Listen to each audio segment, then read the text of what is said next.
TVN24 news নেটওয়ার্কের নিয়মিত আয়োজন দ্য ভিউজ অনুষ্ঠান থেকে আপনাদের সবাইকে স্বাগত জানাচ্ছি। আমি রানা আহমেদ। সুপ্রিয় দর্শক, আপনারা এই মুহূর্তে যারা ঘরে টেলিভিশন সেটের সামনে বসে এই অনুষ্ঠানটি দেখছেন, কিংবা আরেকটু পরে টেলিভিশন সেটের সামনে বসে আপনাদের এই প্রিয় অনুষ্ঠানটি উপভোগ করবেন, কিংবা এই মুহূর্তে যারা ফেসবুক লাইভে ঢুকেছেন অথবা আরেকটু পরে ফেসবুক লাইভে ঢুকবেন, কিংবা আরও পরে সময় সুযোগ মতো যারা ইউটিউবে অনুষ্ঠানটি দেখবেন, তাদেরকেও আগাম স্বাগত জানিয়ে রাখি। সুপ্রিয় দর্শক, আজকের অনুষ্ঠানটিও আমরা বরাবরের মতো দুটো ভাগেই ভাগ করেছি। প্রথম অংশে আজকে আমরা একটু অন্যরকম বিষয় নিয়ে কথা বলতে চাই। প্রতিদিনই তো আমরা দেহের পুষ্টি নিয়ে কথা বলে, আজকে একটি মনের পুষ্টি নিয়ে কথা বলতে চাই আগে, অর্থাৎ নাটক নিয়ে, শিল্প সংস্কৃতি সাহিত্য নিয়ে একটু কথা বলতে চাই আমরা প্রথমে। তারপরে দ্বিতীয় অংশে আমরা একটু আমাদের যে দেহের পুষ্টি যেটাকে বলি, অর্থাৎ আমাদের আর্থিক বিষয়ের যে বিষয়গুলো আমরা বলি, অর্থাৎ আমেরিকায় সস্তায় কিভাবে বাড়ি কিনবো, মর্গেজ পাওয়ার সহজ উপায়গুলো কি আছে, সেটি আমরা অনুষ্ঠানের দ্বিতীয় অংশে আলোচনা করব। প্রথম অংশে যে বিষয়টি আমরা বলেছিলাম যে মনের ক্ষুধা মেটানোর যে দরকার, শুধু দেহের চাহিদা মেটালেই তো চলে না, মনের ক্ষুধাও মেটাতে হয়। সেই মনের ক্ষুধা মেটাতে গেলে আমাদেরকে শিল্প সংস্কৃতির সঙ্গে আসতে হয়, নাটকের সঙ্গে, গানের সঙ্গে, কবিতার সঙ্গে আমাদেরকে কিছু না কিছু হলেও সংযুক্ত করতে হয়। তাই আমরা আজকে অনুষ্ঠানের প্রথম অংশে একটি নাটক নিয়ে কথা বলবো, সতীদাহের চিতা থেকে নারী মুক্তির লড়াই, নিউ ইয়র্কে রাজা রামমোহন রায়ের নাটক বন্যী শিখা, এটি নিয়ে আমরা প্রথমে কথা বলতে চাই। সুপ্রিয় দর্শক, এই দুটো বিষয়ের উপরে যদি আপনাদের কোনো প্রশ্ন থেকে থাকে, সেই প্রশ্নগুলো করবার জন্য আমাদের টেলিভিশন স্ক্রিনে যে টেলিফোন নম্বরটি ভেসে উঠেছে, তারপরেও আমি বলে দিচ্ছি 646-307-9828, এই নম্বরে ফোন করতে পারেন। কিংবা যাদের ফোন করতে খুবই অসুবিধা হয়, তারা আমাদের ফেসবুকেও প্রশ্ন রাখতে পারেন, আমরা সবগুলো প্রশ্নের উত্তর দেওয়ার চেষ্টা করব। এবং ইত্যকার এই সমস্ত বিষয়ে আলোচনা করবার জন্য অনুষ্ঠানের প্রথম অংশে অংশগ্রহণ করছেন আপনারা, আমাদের সকলের প্রিয়জন, প্রিয় মানুষ, প্রিয় মুখ, প্রিয় অভিনেতা, নাট্যকার, পরিচালক ইত্যাদি নানান ভাষায় আমরা অভিষিক্ত করতে পারি। ডক্টর অনুতোষ সাহা, নাট্য ব্যক্তিত্ব, শিক্ষক, অভিনেতা, নাট্য পরিচালক এবং president cultural creation Maryland. Doctor Anutosh Saha, আপনাকে স্বাগত। ধন্যবাদ। হ্যাঁ, আপনাকে ধন্যবাদ, TVN24 কর্তৃপক্ষকে ধন্যবাদ আমাকে কথা বলার সুযোগ দেওয়ার জন্য, এবং আপনাদের সমস্ত দর্শককে আমার শুভেচ্ছা রইল।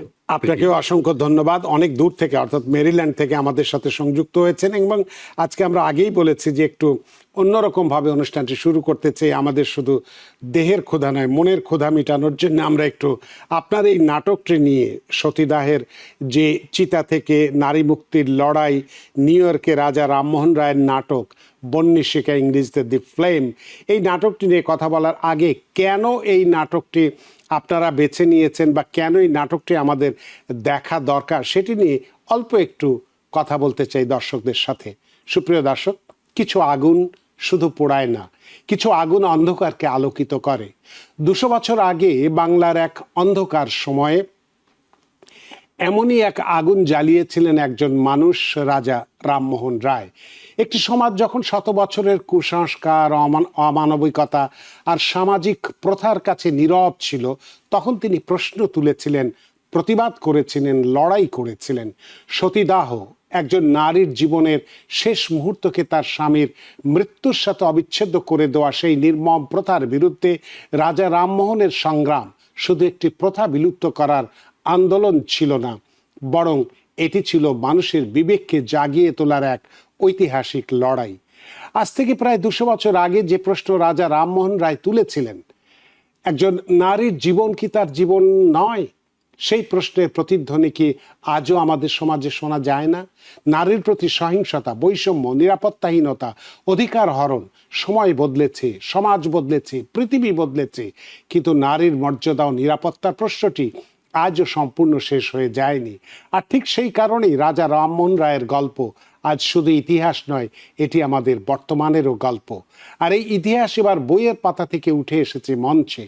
মেরিল্যান্ডের কালচারাল ক্রিয়েশন নিয়ে আসছে নিউ ইয়র্কে এক ব্যতিক্রমী নাটক বন্যী শিখা বা দি ফ্লেম। এই নাটকে আমরা ফিরে যাব অষ্টাদশ ও ঊনবিংশ শতকের সেই বাংলায়, যেখানে দেখব সতীদাহের নির্মমতা, দেখব সামাজিক কুসংস্কারের বিরুদ্ধে একজন মানুষের নির্ভীক প্রতিবাদ, দেখব সমাজ ও শিক্ষার ক্ষেত্রে তার সংস্কারের স্বপ্ন। এমনকি ইতিহাসে সেই গুরুত্বপূর্ণ লড়াই উঠে আসবে যেখানে সতীদাহ প্রশ্নে আইনি বিতর্ক পৌঁছেছিল লন্ডনের ক্ষমতার কেন্দ্র পর্যন্ত।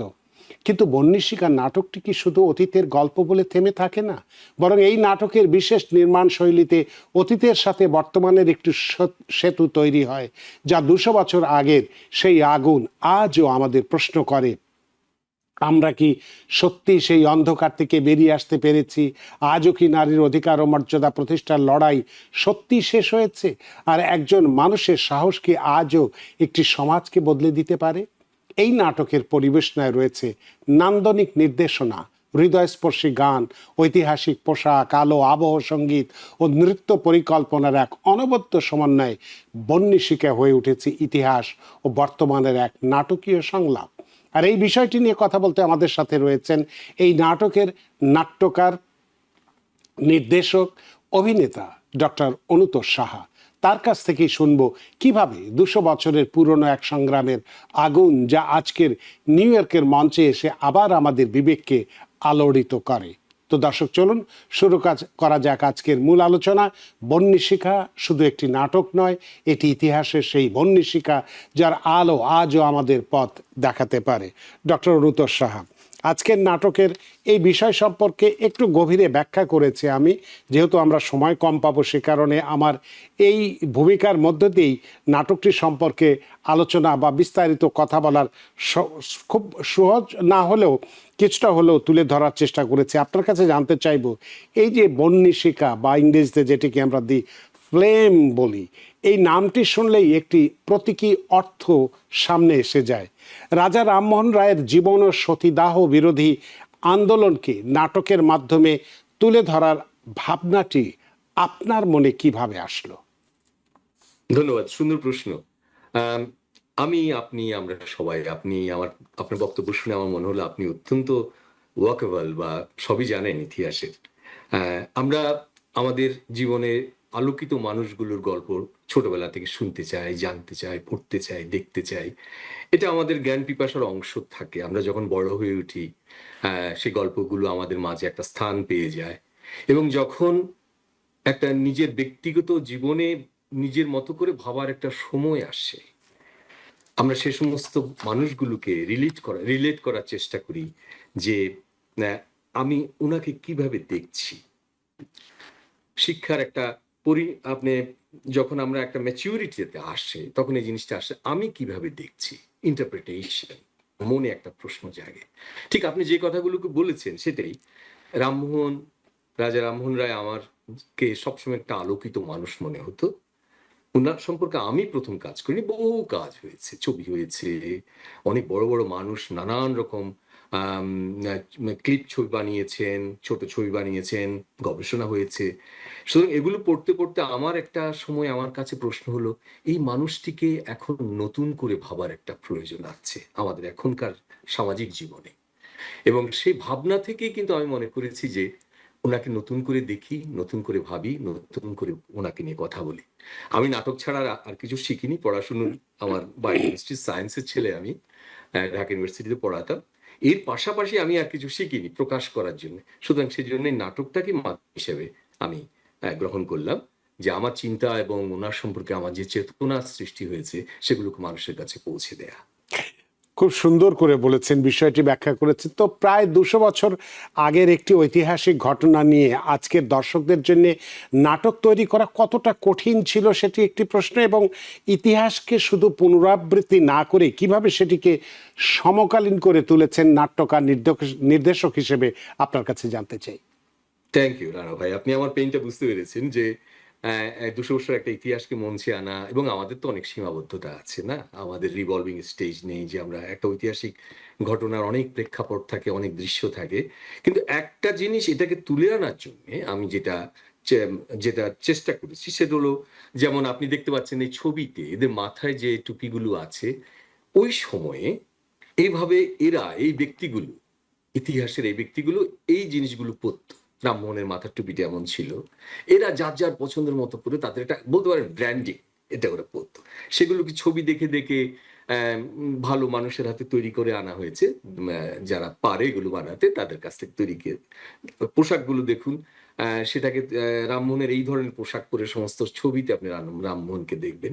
সুতরাং পোশাককে আমার একটা মিডিয়া একটা পথ হিসাবে বেছে নিয়েছি সেই সময়টাকে আনার, চরিত্রগুলোকে তুলে ধরার। আরেকটা করেছি মিউজিকের ইউজ। ধরুন ওই সময়ে পুরাতনী গান দিয়ে আমি সেই সময়টাকে তুলে ধরার চেষ্টা করছি যখনই সুযোগ এসেছে, কারণ অতিরিক্ত প্রয়োগ তো আর করিনি। যেমন রামমোহনকে আম, পেছন থেকে অনেকটা ভেঙচি কাটার মতোই এই তার বিরুদ্ধে যারা ছিলেন তারা গান বেঁধেছেন, সেটা করা হতো, সেই গানটাকে খুঁজে খুঁজে খুঁজে খুঁজে বের করে সেই গানটাকে তুলে এনেছি। সুতরাং ওই সময়টাকে সঙ্গীত, পোশাক এভাবে তৈরি করার চেষ্টা করে। যেমন আবহ সঙ্গীতে আমরা যখন ওই সময়ে 200 বছর আগে চলে যাচ্ছি, আমি শুধুমাত্র ভায়োলিন, বাঁশি এবং মৃদঙ্গের ইউজ করেছি সেই সময় যেটা চলত। এবং এ ব্যাপারে আমাকে কলকাতার সুরকার সৌনক চট্টোপাধ্যায় খুব হেল্প করেছেন। উনি সুরগুলো করেছেন, ওনার যন্ত্রীদেরকে দিয়ে উনি সুর সৃষ্টি করেছেন। কিন্তু আম, একসাথে কাজ করেছি এটা। এই আপনার দুটো প্রসঙ্গ আমি এমফেসিস করেছি, যেটা আহ, সুরের মাধ্যম এবং পোশাকের মাধ্যমে যাওয়া। খুব আর বিপরীতে জি। যখন এই সময়টা এসছি, তখন ধরুন আমার আমার নাটকটা কিন্তু শেষ হয়েছে নজরুলের গান দিয়ে, তাই জাগো নারী জাগো বন্নিশিখা। এই সময়কার মিউজিকে তো হয়েছে, এখনকার এখনকার ছেলেমেয়েরা গাইছে বা নৃত্য নাচের মাধ্যমে প্রকাশ করছে। তার মানে তো এভাবেই একটি ঐতিহাসিক ঘটনাকে সমসাময়িক অবস্থায় বা রূপান্তর করার চেষ্টা করেছেন নাটকটার মধ্য দিয়ে। তো আপনার কাছে একটু জানতে চাইবো যে এই যে সতীদাহ প্রথা, এই যে বন্নিশিখা নাটকটা তো এটা নিয়েই তো, মূলত এই যে সতীদাহ প্রথা ছিল নারীর উপর চরম সহিংসতার একটি ঐতিহাসিক উদাহরণ। নাটকে যে চলন্ত চিতার যে লেলিহান শিখায় সতীদাহের যে দৃশ্যটি দেখানোর ক্ষেত্রে শৈল্পিকতা বা দর্শকদের যে আবেগ, এই দুটোর মধ্যে ভারসাম্য কিভাবে বজায় করেছেন বা রেখেছেন? হ্যাঁ, আহ, খুব ভালো একটা প্রসঙ্গ তুলেছেন। মঞ্চের একটা নিজস্ব ভাষা আছে। হুম হুম। মঞ্চ কষ্ট, দুঃখ, বেদনাকে প্রকাশ করার একটা মাধ্যম নিয়ে নেয়। যেমন এই সময় ধরুন আপনি যদি চিন্তা করেন আমার এর এর বাস্তব দিকটা, এই সময় যারা সতীদাহ বরণ করে নিতে হয়েছে তাদের মনে তো কিছু কথা ছিল জমা, না? তারা সেগুলোকে প্রকাশ করতে পারেনি। সেই কথাগুলোকে আমি সংলাপে এনেছি। আমি ইমাজিনেশন একটা আপনি যখন একটা স্ক্রিপ্ট তৈরি করেন তখন আপনার ইমাজিনেশনে আপনাকে এগিয়ে নেয়, সেটা চিন্তা করার চেষ্টা করেছি। এবং কোরিওগ্রাফিতে সে দুঃখ কষ্টগুলোকে প্রকাশ করার চেষ্টা করেছে মেয়েরা মঞ্চে। এবং আলো ছিল এবং একটি গান ছিল, সেটা রবীন্দ্রনাথ ঠাকুরের। এই এই এই দৃশ্যটির সাথে রবীন্দ্রনাথের গানের যেটা সবচেয়ে শক্তি আমি মনে করি সেটা হলো সময় এবং কালের ঊর্ধ্বে। আপনি যে কোনো সময়ে যে কোনো পরিস্থিতিতে যে এই এই দুঃখ বেদনার যদি কোনো গানকে বেছে নেন, দেখবেন যে আহ, যে কোনো সময়ের বাধা পেরিয়ে এই গানগুলো সেখানে প্রযোজ্য হয়। সুতরাং আমি সেখানে একটা গান ওভাবে বেছে নিয়েছি এভাবে।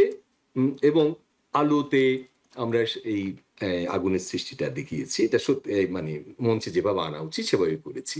সেজন্য আমি বলবো এক সংক্ষিপ্ত সার, নৃত্য, সঙ্গীত এবং ভাষা, ডায়লগ দিয়ে আমি ওই সময়ের বেদনাটাকে প্রকাশ করার চেষ্টা করেছি অত্যন্ত শৈল্পিকভাবে, যেন মঞ্চের ব্যালেন্সটা নষ্ট না হয়।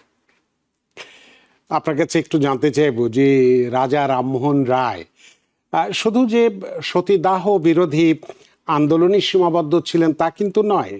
নারীদের শিক্ষা, নারীর অধিকার, সংবাদপত্রের স্বাধীনতা এবং সমাজ সংস্কারের ক্ষেত্রেও তার গুরুত্বপূর্ণ অনেক অনেক ভূমিকা ছিল। নাটকে এই যে বহুমাত্রিক ব্যক্তিত্বকে কতটা আপনি তুলে ধরতে পেরেছেন? আমি ধরুন আমাদের সময়ের একটা সীমাবদ্ধতা থাকে, সবকিছু আমরা স্পর্শ করতে পারি না। আমি যেটা দুটো সতীদাহ এবং আরো দুটো জিনিসকে একটু গভীরতার মাঝে প্রকাশ করার চেষ্টা করেছি। সেটা হলো উম, আহ, হিন্দু কলেজ, যেটা প্রথমে প্রতিষ্ঠিত হয়েছিল, পরে যেটার নাম হয় কলকাতার বিখ্যাত প্রেসিডেন্সি কলেজ। সেই কলেজটি প্রতিষ্ঠায় কিন্তু রামমোহন অগ্রগণী ছিলেন।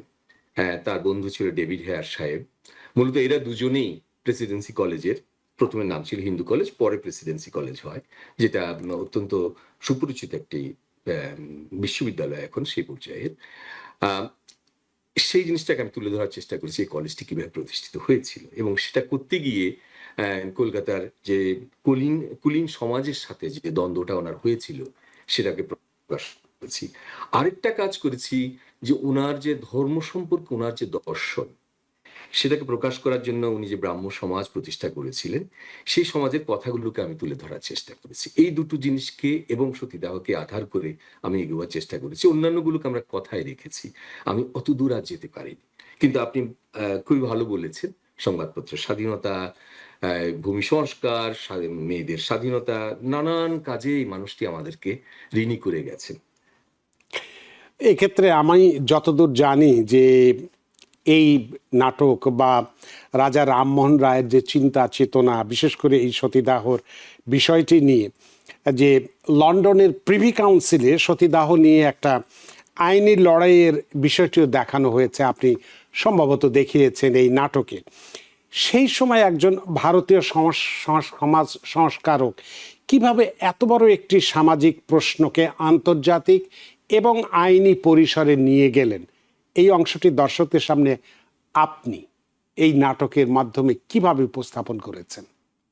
আম, সে জায়গায় প্রিভি কাউন্সিলে যে বিতর্কটা হয়েছিল সেটা সম্পর্কে কোনো স্পষ্ট ডকুমেন্টেশন কিন্তু আপনি কোথাও পাবেন না। একটা কথা হচ্ছে, আচ্ছা। যে সময়কাটার আমরা কথা বলছি 250-300 বছর আগের গল্প, ইতিহাসের হয়তো স্টোরি লাইনটা লেখা আছে, কিন্তু বিশদভাবে এখন আপনি যেমন ইন্টারনেট ঘাটলে বা এআই কে বললে সবকিছু বের করে দেবে, সেই সময়টা ছিল না। সুতরাং এই সমস্ত জায়গায় গ্যাপগুলো ফিল আপ করার জন্য, যেটা একজন নাট্যকারের যেটা সবসময় দায়িত্ব, ইমাজিনেশন এবং সমাজের সে সমস্ত সময় যে সমস্ত কথাগুলো ভেসে বেড়াচ্ছে বিভিন্ন জায়গায়, সেগুলোকে একত্রিত করে একটা সংলাপের ধারা রচনা করা। সুতরাং প্রিভি কাউন্সিলে আমি ভেবেছি যে এই সমস্ত এলিমেন্টগুলোকে শোনা যাচ্ছে, যেগুলোকে নিয়ে কথাবার্তা হয়েছে, যেমন আন্তর্জাতিক পরিবেশে এই কথাটা যদি ন্যাচারালি দুটো দুটো পক্ষ ছিল, রামমোহন রায় নিজের পক্ষটা নিজে সমর্থন করেছেন, আর তার বিপরীতে যারা ছিলেন ধর্মসভা, তারা এটার বিরুদ্ধে আপিল করেছিল প্রিভি কাউন্সিলের কাছে। সেখানে তাদের লয়ার ছিল স্যার উইলিয়াম ফ্রান্সিস, খুব বিখ্যাত মানুষ। কিন্তু একটা জায়গায় যেটা আমি ফিল করেছি, যে এই জায়গাটাকে এভাবে দেখালে বা এভাবে বললে কি হয়।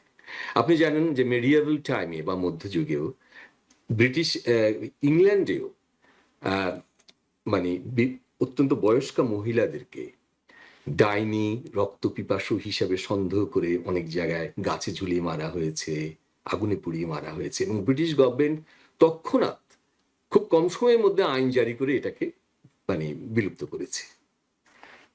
সেটা তাদের দেশে তারা করতে সময় নেয়নি, খুব দ্রুততার সাথে এই জিনিসটাকে ওরা নিবৃত করেছে। কিন্তু যখন প্রিভি কাউন্সিলে গেল জিনিসটা, ওদের একটা প্রশ্ন ছিল যে এটা তোমাদের ব্যাপার, আমরা এর মধ্যে কেন জড়াবো? আমরা ব্রিটিশ গভর্নমেন্ট, আমার ইম্পেরিয়াল গভর্নমেন্ট রিল্যাক্টেন্ট এই ব্যাপারটার সাথে জড়াতে, তো এটা তোমাদের ব্যাপার। তখন রামমোহন বলেছিল যে তোমার মধ্যযুগে তুমি তো তোমার নাগরিকদের অধিকার রক্ষার জন্য তুমি সব করেছো, তুমি আইন করে এটাকে বন্ধ করেছো, আর আজকে তোমার কলোনির মেয়েদের পাশে দাঁড়ানোর জন্য, নারীদের পাশে দাঁড়ানোর জন্য তুমি যুক্তি খুঁজছো, তুমি নানান বাহানা খুঁজছো। এটা কি সমর্থনযোগ্য? এটা কি বেশি ইম্পেরিয়াল গভর্নমেন্টের মতো একটা অত্যন্ত উচ্চশিক্ষিত একটা সমাজের কাছ থেকে কি সেটা আশা করা যায়? তো এইভাবে আন্তর্জাতিক পরিবেশে বিভিন্ন সময়ের সূত্র ধরে ধরে ওই জায়গাগুলোকে গঠন করা হয়েছে। আম, যেখানে উইলিয়াম ফ্রান্সিসও যেমন বলেছিলেন যে আপনাদের সাথে, আমাদের কিং জর্জের সাথে আমাদের যে চুক্তি হয়েছিল, যে ভারতের কোনো ধর্মীয় আভ্যন্তরীণ বিষয়ে আপনারা হস্তক্ষেপ করবেন না, কিন্তু আপনারা এতে অংশগ্রহণ করে ব্রিটিশ গভর্নমেন্ট আপনারা সেই চুক্তির বরখেলাপ করছেন। তো ওই জায়গাগুলোকে তুলে আনা হয়েছে, যেগুলো ভেসে বেড়াচ্ছে বিভিন্নভাবে, যে এই কথাগুলো হয়েছিল সেগুলোকে আমি রূপ দিয়েছি। এজন্য ওই পরিবেশে অত বড় একটা জায়গায় যখন আইনি লড়াই হয়, ন্যাচারালি আন্তর্জাতিকভাবে যে সমস্ত প্রশ্নগুলো ভেসে বেড়ায় ওই সময়ে, কলোনিয়ালিজমের সাথে তার তার যে উপনিবেশগুলো আছে, তারা যে বিচার পাচ্ছে না, তারা যে ব্রিটিশ গভর্নমেন্টের কাছ থেকে সেম ট্রিটমেন্ট পাচ্ছে না, সেই কথাগুলোকে আমার মনে এসে আমি সে কথাগুলোকে তুলে এসে, সে সময় আন্তর্জাতিক পরিবেশে সেটাই ছিল রাজনৈতিক সত্য, রাজনৈতিক চ্যালেঞ্জ, যে কলোনিয়াল ইসলামে কলোনিয়ালিজমের সময়ে যারা শাসন করে এবং যারা শাসিত তারা একভাবে ট্রিটেড হয়নি। আপনার আলোচনাটি খুবই ভালো লাগছে, আমি আরো চালিয়ে যেতে চাই আলোচনাটি।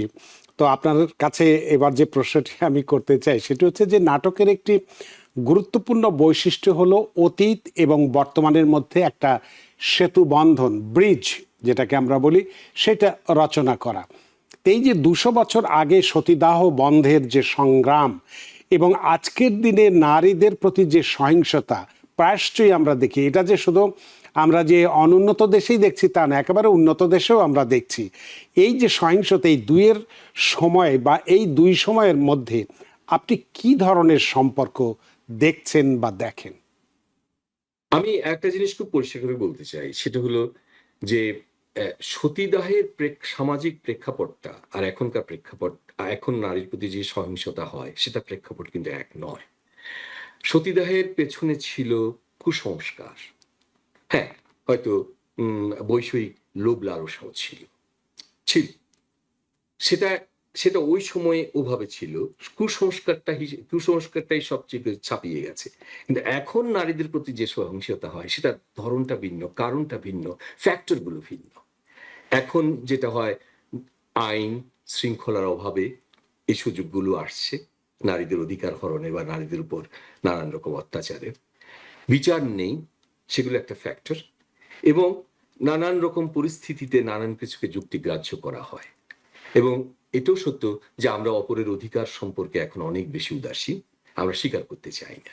সুতরাং এখনকার সামাজিক পরিস্থিতিতে নারীদের উপর যে অপারেশন গুলো হয় সেটা আজ থেকে 250 বছর আগে যেটা হয়েছিল সেটা প্রেক্ষাপটটা এক নয়। কিন্তু আমার যেটা কমন যেটা মনে হয় সেটা হলো ওই যে মানুষটি সাহসের সাথে রুখে দাঁড়িয়েছিল, সেই সাহসটুকুকে আমি ধারণ করতে চাই। সেই সাহসটুকুকে যদি আমি গ্রহণ করতে পারি, এরকম একজন রামমোহন নয়, হাজার হাজার রামমোহন একসাথে যদি এই এই বোধের সৃষ্টি হয় আমাদের ভেতরে যে অন্যায়ের বিরুদ্ধে রুখে দাঁড়াতে হয় সবাই মিলে, এবং তার সাথে নারীদের মাঝে যদি একটা হয়, আমি একটা সামাজিক জাগরণের প্রয়োজন ফিল করে এই নাটকটাতে হাত দিয়েছি। এই জন্য ওই সময় আর এই সময়ের ব্রিজিং এর মাঝে আমি এই জিনিসটা দেখতে পাই যে ওই সময় থেকে সাহসটুকু নিই, যদিও প্রেক্ষাপটটা ভিন্ন ছিল, এবং এই সময়ে সাহসের সাথে সামাজিক ব্যাপক একটা জনগোষ্ঠীর মাঝে একটা জাগরণের সৃষ্টি হোক, যেন নারীদের অত্যাচারের বিরুদ্ধে অন্তত যেগুলো আমরা ভিজিবল, যেগুলো হ্যাঁ, যেমন গণধর্ষণ হচ্ছে, যে সমস্ত হয়, সেগুলোর বিরুদ্ধে যদি সামাজিকভাবে সবাই আমরা রুখে দাঁড়াতে পারি, নিশ্চয়ই একটা পথ খুঁজে পাওয়া যাবে। তো আমি এই ব্রিজিংটা দেখতে পাচ্ছি।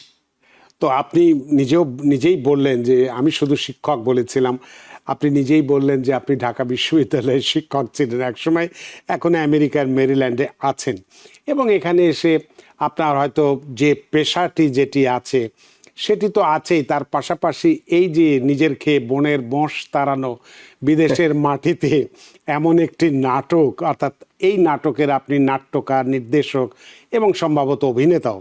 তো এই যে তিনটি ভূমিকা বা দুটি ভূমিকা যাই থাকুক না কেন একসাথে পালন করার ক্ষেত্রে সবচেয়ে বড় চ্যালেঞ্জটা কি ফেস করেছেন আপনি? কখনো কি লেখক অনুতোষ সাহা, পরিচালক অনুতোষ সাহা এবং অভিনেতা অনুতোষ সাহার মধ্যে কি কখনো মতবিরোধ হয়েছে? হ্যাঁ, আমি প্রথমে সবিনয়ে বলতে চাই এই বিশেষণগুলোর কোনোটিরই আমি যোগ্য না। আমি ছাত্র অবস্থায় নাট্যচক্র এবং পরে ঢাকা থিয়েটার অভিনেতা ছিলাম। অভিনয় করতে ভালোবাসতাম। কিন্তু নাট্যচক্র তো অনেক পুরনো দল, মহামিদ সাহেব এটার ছিলেন। হ্যাঁ, নাট্যচক্র, মহায়ন ভাই, আর পরে আমরা নাসিরুদ্দিন ইউসুফ বাচ্চু, আসাদ, রাইসুল ইসলাম আসাদ, ঢাকা হ্যাঁ, থিয়েটার। হ্যাঁ, অনেকের নামে জানেন, তারা দেশের বিখ্যাত সব আমার বন্ধুরা এখন, সেটা আমার গর্ব। হ্যাঁ, তো আমরা শুরু করে আমি অভিনয় করতে ভালোবাসতাম পড়াশোনার পাশাপাশি।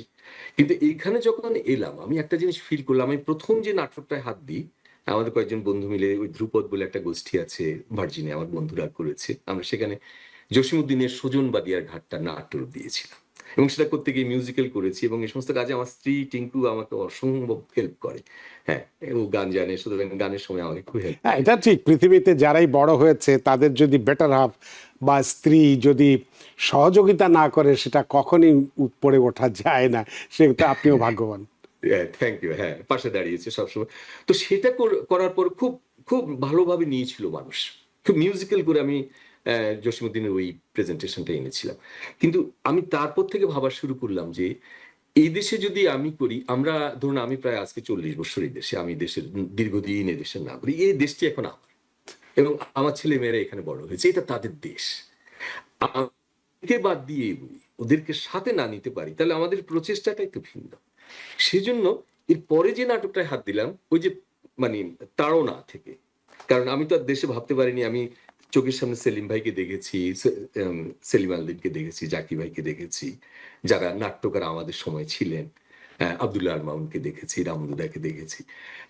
আমি কখনো ভাবিনি যে আমাকে কখনো কলম তুলে নিতে হবে, আমাকে দুপাতা পৃষ্ঠাকে মুখস্থ করবো, ডায়লগ দেবো। কিন্তু এই দেশে তো আর তারা নেই, সুতরাং আমাকেই কলমটা ধরতে হলো। সেটা করতে গিয়ে গুপি বাঘা ইন আমেরিকা বলে গল্পটা লিখলাম, যে সত্যজিৎ রায়ের এবং উপেন্দ্র কিশোর রায়ের দুটো চরিত্র যদি এদেশে আসে তাহলে কি হবে। এদেশে আসলে আমি ওদেরকে রোবটের মুখোমুখি দাঁড় করালাম এবং এই জিনিসটার সাথে ছেলেমেয়েরা এত আনন্দ পেল গানে নাচে। এবং এটা স্বীকৃতি অ্যাকচুয়ালি আমাকে সন্দীপ রায়, সত্যজিৎ রায়ের ছেলে সন্দীপ রায় হেল্প করেছেন খুব। আমার সেই নাটকটি প্রকাশিত হয় যেন তিনি সে ব্যবস্থা করেছিলেন ওনার খানিকটা ইন্ট্রোডাকশন দিয়েও। আমি যে গল্পটা বলতে চাই সেটা হলো যে আমি যেটা ফিল করেছি নিজের তাড়না থেকে, আমার প্রজন্ম এখানে বড় হচ্ছে, এদের জন্য আমাদেরকেই আমাদের গল্পগুলোকে বলতে হবে। এখন আমাদের গল্পগুলো ভিন্ন, সেজন্যই আমি নিজেদের মতো করে আর আটকে থাকতে চাইনি নিজেদের সমস্যা নিয়ে। আমাদের সাথে এই দেশে বড় হওয়া আমাদের ছেলে মেয়েদেরকে কিভাবে ইনভলভ করা যায়, জড়ানো যায়, সেটা ভেবেই আমি আমার কাজগুলোকে এগিয়ে নিয়েছি। পরপর নাটকগুলোতে তারপরে ছেলে মেয়েদের একটা বেশ বড় গ্রুপ আমাদের সাথে কাজ করে। যেমন কোভিডের পর তারা নিজেদের লেখা 3টে নাটক দিয়ে নাট্য উৎসব করেছে, একদম ছেলে মেয়েদের, তাদের দৃষ্টিতে কোভিড। সুতরাং এই ইন্টিগ্রেশন প্রসেসটাকে ত্বরান্বিত করার জন্য আমি আমার নাটকের মধ্যে যে আমি আনন্দটা খুঁজে পাই, এই দুটোকে আমি একসাথ করেছি। আমি নিজে আনন্দ পাই, ছেলে মেয়েদেরকে যুক্ত করেও আনন্দ পাই। আমাদের কালচারাল ক্রিয়েশনের একটা বড় ফ্রন্টই রয়ে গেছে ছেলে মেয়েরা। এবারে নাটকে দেখবেন ওরা আমাদের সাথে আছে আছে ওদেরকে বাদ দিয়ে আমরা কিছু করতে পারি না, করিও না, কখনো করবো না। না আসলে পরিবার যদি সহযোগিতা না করে এই শিল্প সংস্কৃতির মতো একটি জগতে সাফল্য পাওয়াটা খুব কঠিন ব্যাপার হয়ে যায়। শুধু একা মানে সমাজের সাথেও আমাকে যুদ্ধ করতে হচ্ছে, আবার যদি পরিবারের সাথেও যুদ্ধ করে এগোতে হয় খুবই কঠিন ব্যাপার হয়ে যায়। তো আপনার কাছে একটু জানতে চাই, আমার ছেলে মেয়েদের কথা বলছি না, আমাদের ধরুন এই কমিউনিটির মধ্যে যত ছেলে মেয়েরা আছে তাদের কথা বলছি। বৃহৎ ছেলে, হ্যাঁ বৃহৎ মানে শিশু কিশোরের মেলা বলতে পারেন আমরা বসিয়েছি। অনেক সুন্দর একটা বিষয়। তো আপনিও বলছিলেন এর আলোচনায় যে ছবি দেখায়, আপনি বলছেন যে সেই সময়ের যে ছবিগুলো আপনি দেখছেন, সেই টুপি পরা বা ইত্যাদি ইত্যাদি। তো এই যে বন্যী শিখার দৃশ্যে যে ঐতিহাসিক পোশাক যেটা আমরা ছবিতে দেখলাম, আলো, আবহ সঙ্গীত, গান, নৃত্য, সব কিছু মিলিয়ে একটি সময়কে পুনর্নির্মাণ করা হয়েছে এই নাটকের মধ্য দিয়ে। তো দর্শক যেন শুধু নাটক না দেখে বরং সেই সময়ের বাংলায় ফিরে যায়, অর্থাৎ সেই সময়ের বাংলার অবস্থা কি ছিল সেখানে ফিরে যেতে পারে। এই অভিজ্ঞতা তৈরি করতে আপনার মঞ্চ পরিকল্পনার মূল দর্শনটা কি ছিল? খুবই ভালো প্রশ্ন। মানে মূল দর্শন যেটা ছিল সেটা হলো যে যতদূর পারি সেই সময়টাকে টেনে আনা। কাজটা খুব সহজ ছিল না। তারপর ধরুন নিউ ইয়র্কে আসা আরেকটা বড় চ্যালেঞ্জ। আমরা তো সব সেটগুলোকে আনতে পারছি না, না? যেমন রাজবাড়িতে যে রাজাদের মাঝে যে আলাপ আলোচনাগুলো হয়েছিল, বা আমি বলবো কুলিনদের মাঝে রামমোহনের যারা বিপরীতে ছিলেন, তার জন্য আমরা যথেষ্ট রকমের একটা রাজকীয় পরিবেশ সৃষ্টি করতে পেরেছি। তো সে জায়গায় কিছুটা কম্প্রোমাইজ আমাদের করতে হয়েছে, কিন্তু যেটা করেছি সেটা হলো মিউজিকের ইউজটা। যেমন আপনি যখন রাজবাড়িতে যাচ্ছেন তখন মৃদঙ্গের মাঝেই বুঝিয়ে দিচ্ছে আপনাকে স্টেপিং এ যে you are going to somewhere else now, যেটা একটা বিশেষ জায়গা।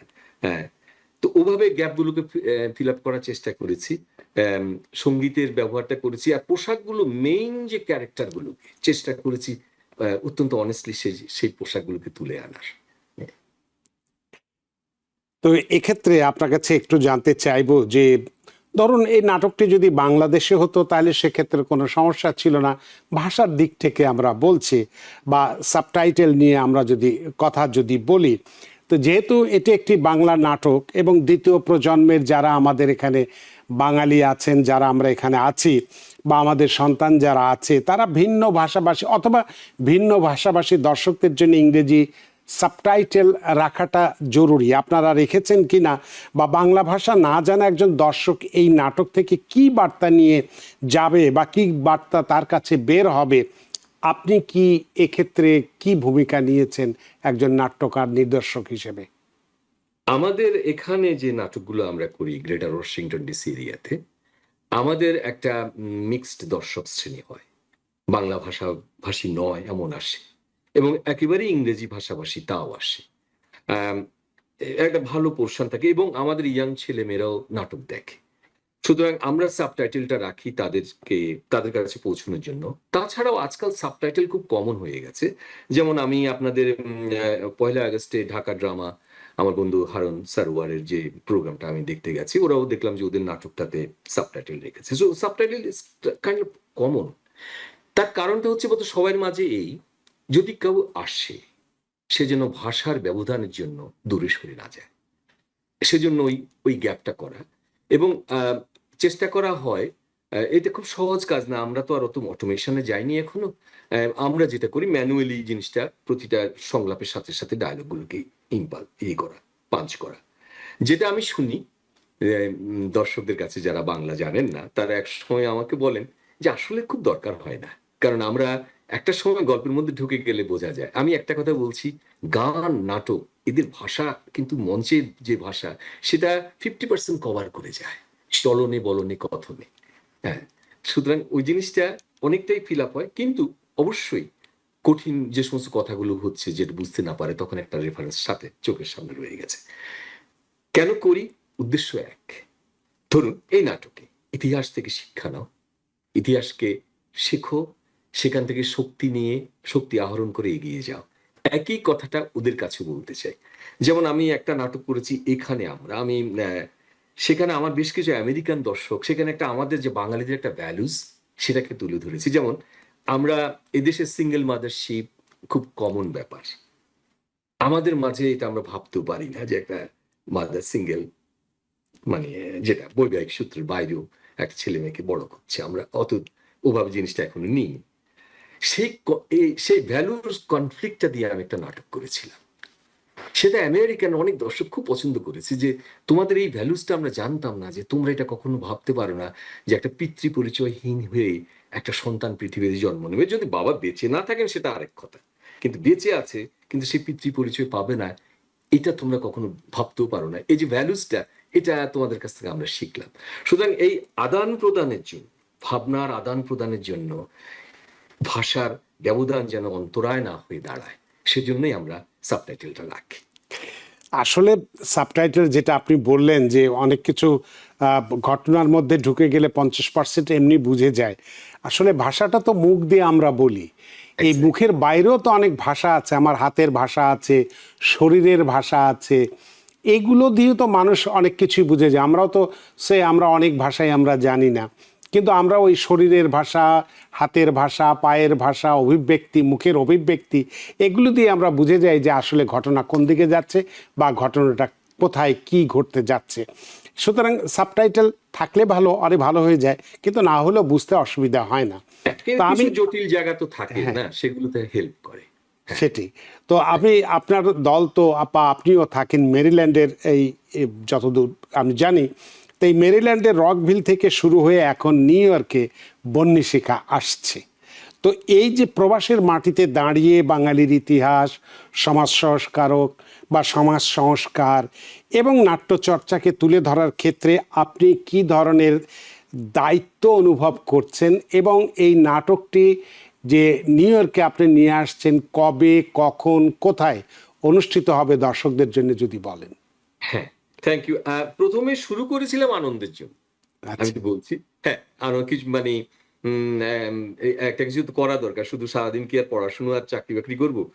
আপনি যেটা বলেছেন মনের পুষ্টি, তো সেটার জন্য তো কিছু করা দরকার। কিছু তো আর করিনি, নাটকই করেছি যখন ইউনিভার্সিটিতে ছিলাম, সুতরাং সেদিকে এগিয়ে গেলাম। এখন দায়িত্ববোধটা ফিল করি, কারণ আমরাই এখানে, আমাদের বংশই এখানে, ছেলেমেয়েরা এখানে, প্রজন্ম এখানে। সুতরাং আমাদেরই গড়ে তুলতে হবে আমাদের শিল্প, আমাদের সাহিত্য, আমাদের শিল্প, আমাদের মতো করে আমাদের কথাগুলোকে বলা। সেই দায়িত্বটা এখন খুব ফিল করি। এবং এই তাড়না থেকেই এই নাটকটা তো হাত দেওয়া, যে আমাদের ছেলে মেয়েদের কাছে এর ইতিহাসটাকে তুলে ধরা, যে এরকম একটা সাহসের সাথে একটা অন্ধকার থেকে আলোর পথে যারা আমাদেরকে নিয়ে এসছে তাদেরকে শ্রদ্ধার সাথে স্মরণ করা এবং তাদের কাছ থেকে সাহস সঞ্চয় করে নিজেকে একজন মানুষ হিসাবে গড়ে তোলা, যে আমি আমি আমার সমাজের প্রয়োজনে আমি সবার সাথে এসে এক কাতারে দাঁড়াবো। এই যে বার্তাটা, সেই বার্তাটাকে পৌঁছে দেওয়ার জন্যই দায়িত্ববোধটা ফিল করি। সেভাবে প্রত্যেকটা নাটকে একটা দায়িত্ব এখন ফিল করি, যে আমি কি বলতে চাই বা কি করতে চাই সেগুলো আমার প্রজন্মের, আমার পরবর্তী প্রজন্মের কাছে কিভাবে পৌঁছচ্ছে সেগুলোকে মাথায় থাকে। এই নাটকটা আমি বন্যিশিখা দ্য ফ্লেম, এটা জামাইকা পারফর্মিং আর্টস সেন্টারে অগাস্ট 29 সন্ধ্যে 6:30 আমরা শুরু করছি শনিবার। আমরা 6টায় গেট খুলে দিচ্ছি, তারপরে আপনারা আসন গ্রহণ করবেন। আমরা কিন্তু ঠিক সময় মতো নাটক শুরু করি। তো আপনারা এখানে আসছেন, নিশ্চয়ই দর্শনী আছে বা টিকিটের ব্যবস্থা আছে, সেটি রেখেছেন। তারা কিভাবে পাবে, দর্শকরা যারা নাটক দেখতে চান কিভাবে পেতে পারেন বা কি মূল্য দিতে হতে পারে যদি একটু বলেন?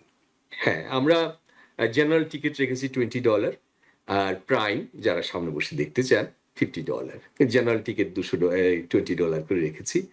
আমরা যে সমস্ত ইয়েগুলো দিচ্ছি, ফেসবুকে দিচ্ছি, সেগুলো আমাদের লিঙ্কটা দেওয়া আছে, অনলাইনে করে নেওয়া। আমি এখানে এসে শিখেছি যে নিউ ইয়র্কবাসী ওখানে গিয়েই নাটকের টিকিটটা কাটতে চায়, তো সেই ব্যবস্থাটাও থাকবে। মানে ওখানে যেও আমরা টিকিট কাটতে পারবো? হ্যাঁ, আমরা ব্যবস্থা রেখেছি, কারণ আমি তো এখানে একা না, এখানে আপনাদের যত নাটকের সারথীরা আছে, এটা আমার বন্ধু, ওরা আমাকে বলে দেয় তুমি কি কি করবে, আমি সেভাবেই এগোই আর কি। তো সেজন্য আপনি সেখানে ডেস্ক পাবেন, সেখানে টিকিট পাবেন। একটু আগে যাওয়ার চেষ্টা করবেন, কারণ একসাথে সবাই এসে পড়লে সেটা আমরা তো এভাবে খুব ট্রেন্ড না। ওই হলটিও অনেক বড়, 300, 350, 400 মতো লোক, নিচতলা দোতলা মিলে হবে। হ্যাঁ, টিকিটটা আপনার কাছে পৌঁছে দেওয়া সে জায়গায় হয়তো 10 মিনিট আগে গেলে পরে আমরা একটু ভালোভাবে সামলাতে পারবো।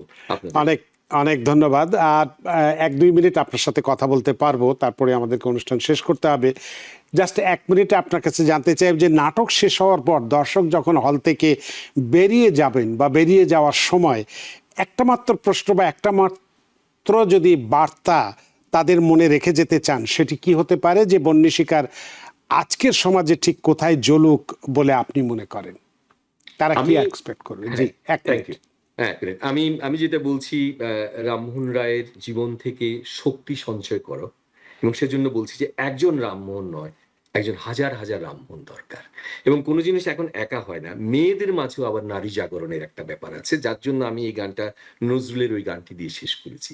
তাহলে যদি দুটো হাত মেলান এখানে, যে একজন রামমোহন নয়, হাজার হাজার রামমোহন হিসেবে নিজেদেরকে প্রকাশ করো, আর জাগো নারী জাগো বন্যিশিখা, এই দুটো মন্ত্র যদি মাথার মধ্যে থাকে, আমি মনে করি এই মানুষটির প্রতি আমাদের শ্রদ্ধা জানানো হবে, এই মানুষটির কাছ থেকে আমরা সাহসটা সঞ্চয় করলাম।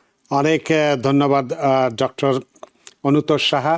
আপনার বন্যিশিখা নাটক সম্পর্কে অনেক প্রশ্ন তথ্য আমরা পেলাম, যেটি আপনি বললেন যে আগামী অর্থাৎ 29 তারিখে শনিবার, 29 তারিখ শনিবার সন্ধ্যে 6:30 জ্যামাইকা পারফর্মিং আর্টস সেন্টারে 153-10 জ্যামাইকা এভিনিউ, জ্যামাইকায় এই নাটকটি অনুষ্ঠিত হবে।